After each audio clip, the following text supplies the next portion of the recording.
இங்கே ஒருத்தர் இறந்துட்டார். அவருக்கு இறுதி சடங்கு பண்ணுறதுக்காக அவங்க குடும்பம், உறவினர்கள் எல்லாமே வந்திருக்காங்க இந்த இடத்துல அவர் புதைக்கிறதுக்காக. அப்படி புதைக்கும் போது அவரோட ஃப்ரெண்ட்ஸ், அதுக்கப்புறம் சொந்தக்காரங்க எல்லாமே சேர்ந்து தான் அவர் அந்த குழிக்குள்ளே இறக்க முயற்சி பண்ணுறாங்க.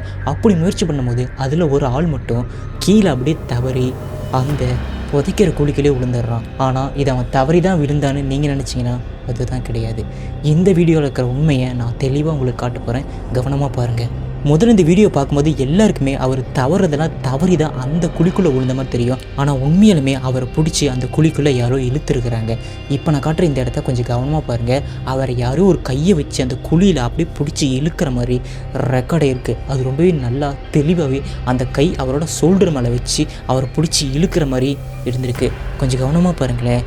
அந்த கையை அவர் பிடிக்கும் பொழுது அவரை யாரோ பிடிச்சி வேகமாக இழுக்கிறாங்க.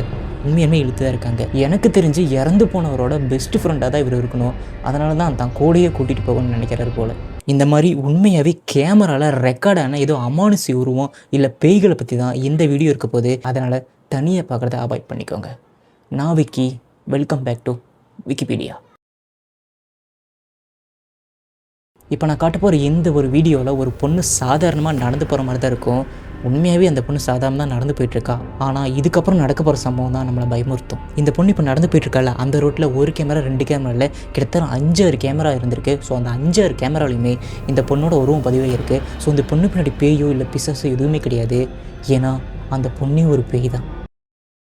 முதல்ல இந்த ஏரியாவில் இருக்க ஒரு கேமரா செக் பண்ணி பார்த்துருக்காங்க, ஏதாவது நடவடிக்கை வந்திருக்கானே. ஸோ அப்போ தான் இந்த பொண்ணை பார்த்துருக்காங்க. அந்த பொண்ணோட முகம், அதாவது அந்த பொண்ணோட தலை மட்டும் அப்படியே மறைஞ்சிருக்கு. ஸோ இது ஏதாவது கேமரா கிளிச்சோ இல்லை எரரோ இருக்குன்னு நினச்சிருக்காங்க. அதுக்கப்புறமா பக்கத்தில் இருக்கிற இன்னொரு கேமரா செக் பண்ணியிருக்காங்க. அந்த கேமராவிலையும் இந்த பொண்ணோட தலை அப்படியே மறைஞ்சிருக்கு. ஸோ இதுலேயும் ஏதாவது எரர் இருக்குன்னு இன்னொரு கேமராவை செக் பண்ணியிருக்காங்க. அதே மாதிரி அதுலேயும் அந்த பொண்ணோட தலை கிடையாது. 1, 2, 3 கேமராவில் கிட்டத்தட்ட 6 கேமராவை செக் பண்ணியிருக்காங்க. 6 கேமராவிலே இந்த பொண்ணோட ஒரு தலை மட்டும் அப்படியே மறைஞ்சிருது. இதில் இன்னொரு அமானுஷினா அந்த பொண்ணு கூட ஏகப்பட்ட பேர் நடந்து போயிருக்காங்க. அவங்க உருவம் எல்லாமே சரியாக கிளாரிட்டியாக பக்காவாக ரெக்கார்ட் இருக்கான அந்த பொண்ணோட தலை மட்டும் மறைஞ்சிருக்கு. காட்டுக்கு நடுவில் ஒரு வீடு இருக்குது. அந்த வீடை யாருமே பயன்படுத்துறதில்ல. ஒரு பொண்ணு மட்டும்தான் பயன்படுத்திட்டு இருக்கா. ரொம்ப முக்கியமாக அந்த வீட்டுக்கு பின்னாடி ஒரு பழைய கேட் இருக்குது. அதாவது அந்த பேக் சைடு கேட்டுன்னு சொல்லுவாங்கள்ல, அந்த கேட் இருக்குது. அந்த கேட்டு வழியாக வந்து நிறைய பேர் அந்த கால்நடைகள் சம்திங் பொருட்கள் எல்லாமே திருடிட்டு போக ஆரம்பிச்சிருக்காங்க. ஸோ அதுக்காக அந்த கேட்டுக்கு பார்த்த மாதிரி ஒரு சிசிடிவி கேமரா வச்சுருக்காங்க. ஒரு நாள் இரவு அந்த வீட்டுக்கு பின்னாடி ஏதோ சத்தம் கேட்க ஆரம்பிச்சிருக்கு. அது சாதாரண சத்தம் இல்லை, ஒரு மாதிரி க்ரீப்பியாக, அது அனிமல், மனிதன், ஸோ இந்த மாதிரி எந்த சத்தமே கிடையாமல் அது ஏதோ வினோதமான சத்தமாக கேட்டிருக்கு.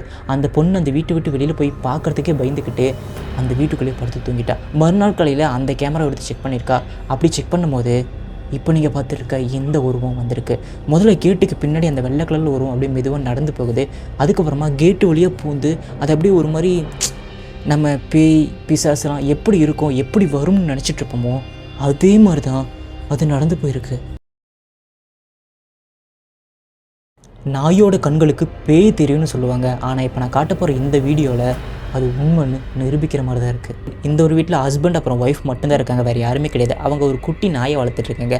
அந்த நாய் என்ன பண்ணியிருக்காங்க, வீட்டில் இருக்கிற எல்லா பொருள், மூளை முடுக்கு இண்டு சந்துன்னு சொல்லிட்டு எல்லாத்தையும் பார்த்து குறைச்சிட்டே இருந்திருக்கு. இது எதுக்கு குலைக்குது, வீட்டுக்குள்ள ஏதாவது பாம்போ இல்லை ஏதாவது பூச்சி சம்திங் ஏதோ உள்ளே வந்தது தான் நாய் அதை பார்த்து குறைக்கும். ஸோ அதுக்காக வீட்டுக்கு அங்கங்கே மூளையில் ஒரு சிசிடிவி கேமராவை வைக்கிறாங்க. ஸோ அதில் தான் இந்த ஒரு வீடியோ பதிவே இருக்குது. அதாவது இந்த ஹஸ்பண்ட் அண்ட் ஒய்ஃபும் படம் பார்த்துட்டு இருந்திருக்காங்க சோஃபாவில் படுத்து. ஸோ அப்போ அந்த நாய் கொஞ்சம் கீழே படுத்துருந்துருக்கு. இந்த ஒரு நேரத்தில் தான் அந்த சம்பவம் நடக்குது. அந்த தூங்கிக்கிட்டு இருந்த நாயை யாரோ அடித்து அப்படியே தூக்கி போடுற மாதிரி ரெக்கார்டே இருக்குது. அதை கொஞ்சம் தெளிவாக பாருங்கள், நல்லா ஒத்து பாருங்கள். நிஜமாகவே அந்த நாயை யாரோ அடித்து மேலே தூக்குற மாதிரி இருக்குது. அந்த நாய் ரொம்ப பயந்துக்கிட்டு அந்த ஓனர்கிட்ட ஓடி போயிருக்கு. இதை பார்க்கும்போது நிஜமாகவே அவங்க பயந்துட்டாங்க. அதுக்கப்புறமா அவங்க அந்த வீட்டில் இல்லை, அந்த வீட்டை காலி பண்ணி போயிட்டாங்க. ஒருவேளை இந்த வீடியோக்கு ஒரு 500 லைக்ஸ் வந்துச்சுன்னா இந்த வீடியோவோட 2வது பார்ட் அப்லோட் பண்ணுறேன். ஸோ அது வரைக்கும் பாய்.